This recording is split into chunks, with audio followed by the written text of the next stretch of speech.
अस्सलाम वालेकुम स्टूडेंट्स। आज का जो हमारा टॉपिक है that is about relationship of biology to other sciences. Relationship of biology to other sciences.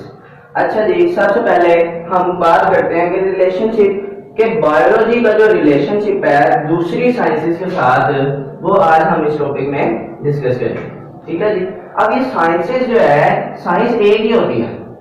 Bio के अंदर जो बायो है, इसके अलावा जो दूसरी ब्रांचेज हैं वो साइंस के हिस्सा है। तो साइंसेस से मुराद यहाँ पर ब्रांचेज ही हैं। ठीक है, साइंस की ब्रांचेज। ठीक है, टॉपिक का नाम है हमारे पास relationship of biology to other branches. ठीक है जी।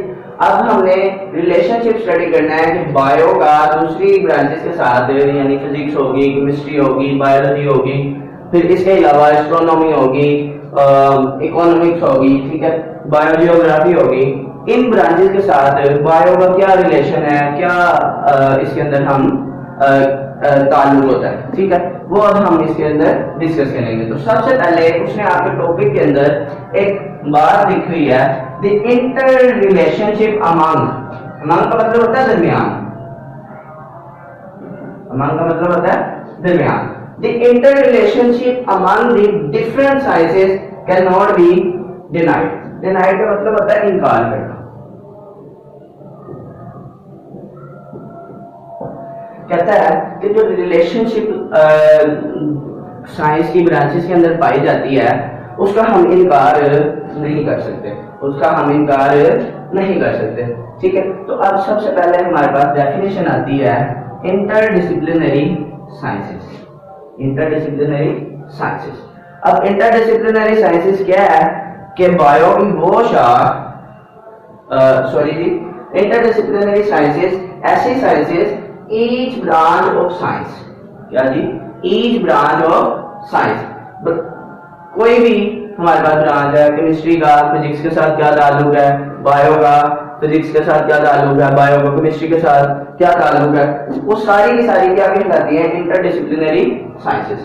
अब देखिए डेफिनेशन इसकी पढ़ते हैं कि each branch of science, each branch of science have relation, कोई ना कोई ताल्लुक होगा with other branches of science. ठीक है, साइंस की दूसरी ब्रांचेस के साथ कोई ना कोई ताल्लुक होगा।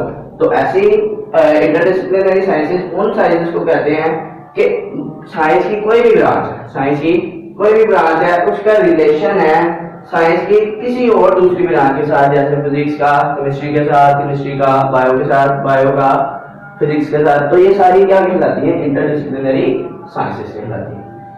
अब वन बाय वन हम इसमें डिस्कस करते हैं कि हमारे पास कौन कौन सी इंटरडिसिप्लिनरी साइंसेस है। तो सबसे पहली इंटरडिसिप्लिनरी साइंसेस हमारे पास है बायो फिजिक्स। अब देखें ना, बायो भी साइंस की ब्रांच है और फिजिक्स भी साइंस की ब्रांच है। तो अब स्टडी ऑफ प्रिंसिपल, प्रिंसिपल कहते हैं असूल। ठीक है, ये दूसरा कॉलेज वाला प्रिंसिपल नहीं है, उसके अंदर PAL होता है। ठीक है, तो ये आपने जरा इसमें आपने मिसकंसेप्शन नहीं करनी, आपने जरा इसको जरा ध्यान से देख लेना। तो अब बायोफिजिक्स क्या है? Study of principles of physics, principle of physics which are applicable to biological phenomena. कि हम इस इंटरडिसिप्लिनरी साइंसेस में स्टडी करते हैं फिजिक्स के असूलों को जो कि बायोलॉजिकल फिनोमेना के अंदर यूज हो रहे हैं। ठीक है, मैं कहता हूं कि किसी की आर्टिफिशियल टांग है, ठीक है, आर्टिफिशियल टांग, अब आपको पता है उसके ऊपर फिजिक्स अप्लाई हुई है। ठीक है, अब वो हम लिविंग ऑर्गेनिज्म के साथ लगा देते हैं। तो अब देखें उसके दरमियान और फिजिक्स के और बायो के दरमियान क्या आ गया जी? एक रिलेशन बन गया ना। ठीक है, तो ये भी हमारे पास क्या कहलाएगी? Interdisciplinary sciences. तो अब बायोफिजिक्स क्या है कि study of principles of physics, study of principles of physics which are applicable to biological phenomena, जो कि एप्लीकेबल है किसके लिए जी? बायोलॉजिकल फिनोमेना के अंदर। इसके अलावा आपकी बुक में एक मिसाल दी है उन्होंने, सिमिलैरिटीज। सिमिलैरिटीज बिटवीन लीवर, जो लीवर होता है, ठीक है, और लिम्ब कहते हैं बाजू को। ठीक है, अब जो लीवर होता है उसका लिम्ब के साथ जो है कोई ना कोई बल्कि इसके सिमिलैरिटीज मिलती हैं। क्या मिलती हैं? सिमिलैरिटीज मिलती हैं। तो वो सिमिलैरिटीज हम किस में स्टडी करते हैं? बायोफिजिक्स के अंदर। किसके अंदर स्टडी करते हैं? बायोफिजिक्स के अंदर। उसके बाद हमारे पास आ जाती है जी बायोकेमिस्ट्री। उसके बाद हमारे पास आ जाती है शाह बायोकेमिस्ट्री, ठीक है, जो कि हमारे पास दूसरी इंटरडिसिप्लिनरी साइंस है, ठीक है। अब स्टूडेंट्स इसको जरा आपने गौर से समझना है कि हम इस इंटरडिसिप्लिनरी साइंस के अंदर हम स्टडी करते हैं study of chemistry of different compounds occurring in living organisms. आपको पता है हमारे अंदर बहुत सारे ऐसे कंपाउंड्स हैं जो कि असल में हम कंपाउंड्स की स्टडी किसमें करते हैं? केमिस्ट्री में करते हैं ना, लेकिन वो हमारी बॉडी के अंदर पाए जाते हैं। तो आप देखें ना, बायो का केमिस्ट्री के साथ क्या हो गया? रिलेशन बन गया। बायो का केमिस्ट्री के साथ क्या बन गया? रिलेशन बन गया। तो ये हमारे पास फिर क्या कहलाई? इंटरडिसिप्लिनरी साइंस, ठीक है जी। इसकी मिसाल उसने दी है मेटाबॉलिज्म। मेटाबॉलिज्म कहते हैं सेट ऑफ केमिकल रिएक्शंस जो हमारे अंदर होते हैं। अब आपको पता है फोटोसिंथेसिस किधर होती है? प्लांट के अंदर होती है ना। प्लांट क्या है? लिविंग ऑर्गेनिज्म, ठीक है। तो वो असल में उसके अंदर जो ग्लूकोज बन रहा है और उसकी हम स्टडी किसमें करते हैं जी? केमिस्ट्री के अंदर करते हैं। तो बायोकेमिस्ट्री क्या है? Study of chemistry of different compound जो कि अकरिंग का मतलब पाए जाते हैं, अकर इन लिविंग ऑर्गेनिज्म, जो कि लिविंग ऑर्गेनिजम्स के अंदर पाए जाते हैं, ठीक है जी। उसके बाद हमारे पास आ जाती है बायोमेट्री। बायोमेट्री या बायोमैथमेटिक्स, ठीक है। अब देखें इसमें ये हमारे पास इंटरडिसिप्लिनरी साइंसेस वो वाली साइंस है जिसके अंदर स्टडी ऑफ बायोलॉजिकल प्रोसेसेस, जिसमें हम बायोलॉजिकल प्रोसेस के अंदर की स्टडी कर रहे हो और उसमें कौन से रूल्स और टेक्निक्स इस्तेमाल कर रहे हो? मैथमेटिकल्स, ठीक है।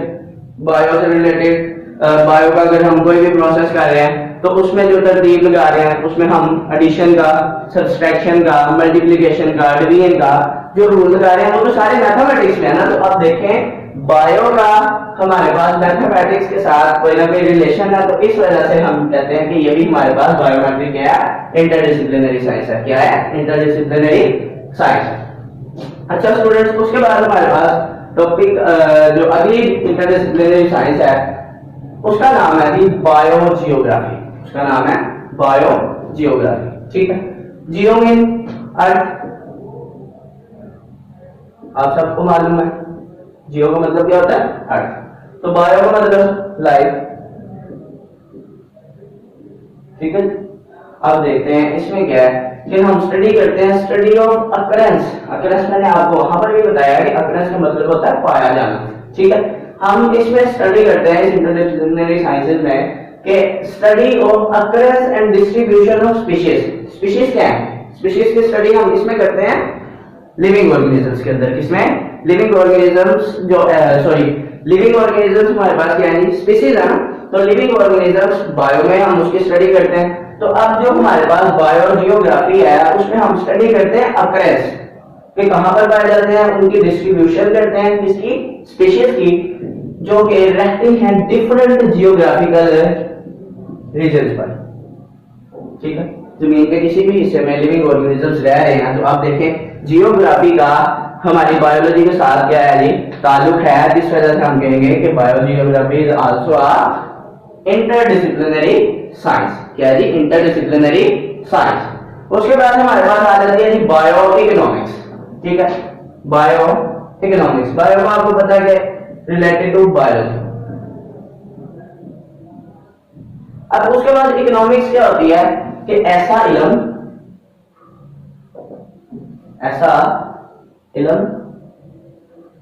जो कि किसी भी चीज का की कॉस्ट बता रहा हो या प्रॉफिट। मिसाल है पौधे हैं हमारे पास, या आप चावल ले लें, हमारे पास क्या है जी? चावल। अब चावल क्या है जी? प्लांट्स है, ठीक है। और चावल जो है उनकी असल में स्पीशीज है। चावल जो है प्लांट है, प्लांट क्या होते हैं जी? लिविंग ऑर्गेनिजम्स है, ठीक है। तो अब प्लांट्स जो हैं उनको हमने कितने हमारा खर्चा आया उसकी फसल उगाने पर और हमें उससे कितना प्रॉफिट मिला। तो इकोनॉमिक्स में हम स्टडी करते हैं कि हमने कोई भी चीज है, ठीक है। इकोनॉमिक्स के जो रूल्स होते हैं उसमें हमने देखना होता है कि किस चीज पर हमने कितना जैसे कि हम कहते हैं कि किसी भी चीज पर हमने कितना पैसा जो है सर्व किया और बदले में हमें इतना प्रॉफिट मिला।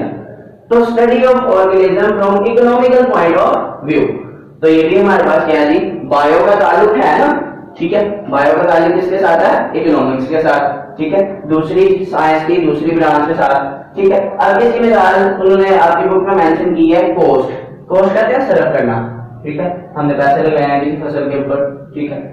अच्छा, कॉस्ट वैल्यू और इसके अलावा प्रॉफिट वैल्यू, कॉस्ट वैल्यू और profit value of yield of wheat, ठीक है, व्हीट